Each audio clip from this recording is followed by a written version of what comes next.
Human sa gipahigayong simultaneous mall voting simulation sulod sa upat ka malls Lukop nasud niadtong Sabado, Agosto 19, nagkanayon ang spokesperson sa COMELEC Cebu Province nga si Omar Sharif Mamalinta nga pipila ka mga Sugboanon ang pabor sa kabag-uhan sa pamaagi sa pagbotar sa umaabot nga barangay ug SK elections.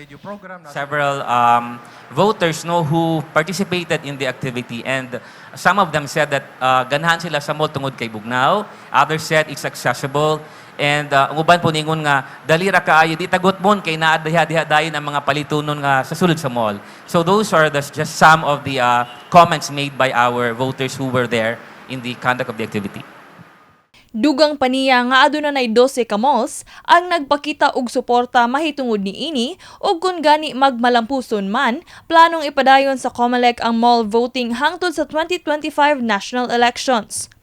Apan giklaro ni Mamalinta nga magdepende ang pagpatuman sa mall voting sa mga opisyales sa barangay kung asa nahimutang ang maong establishmento. Dinhi sa Sugbo, usa ang Robinson's Galleria sa mamahimong voting center kung asa adunay sobra 2,000 botante ang mobotar gikan sa barangay Parian sa syudad sa Sugbo. Lakip sabang SM City Consolacion sa dugang mall voting center nga adunay sobra 1,000 mga botante gikan sa barangay Pitugo sa Consolacion. Nagkanayon ang COMELEC nga wala sila ipagawas nga kwarta subay sa pagpahigayon sa mall voting, sangnit ang mall na mismo ang mo-shoulder sa tanang gastuhon alang sa pagpahigayon niini. Usa ka semana sa wa pa ang filing period sa Certificate of Candidacy karong August 28 ngadto sa September 2 alang sa mga mudagan sa barangay ug SK elections, hingpit na kining gipangandaman sa Commission on Elections.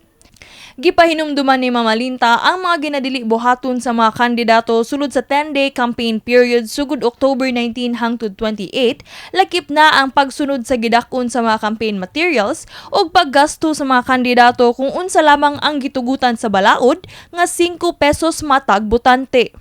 Campaign only during the campaign period, which is from October 19 to October 28, 2023. So that's 10 days, no? Napura kadlaw. And use only lawful election propaganda, for example, katong 2 by 3 feet, no, nga gi-allow sa COMELEC, katong 8 by 13.5 inches nga lawful election propaganda. So we shall not go beyond that size, otherwise maigo ta sa prohibition. And of course, spend only what is allowed by law, which is 5 pesos per voter. So kana usahay ba katawa ta no, because murag kinahanglan na gyud siya i-amend kay dili na siya appropriate nowadays, especially nga mahal na gyud ang pamaliton.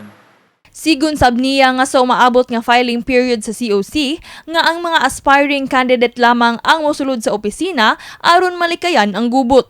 Giawhag ni Mamalinta ang tanan nga kung gusto nato og mas maayong kaugmaon, sayo pa lang kinahanglan na nato mamili og kandidato nga angay nga molingkod sa posisyon.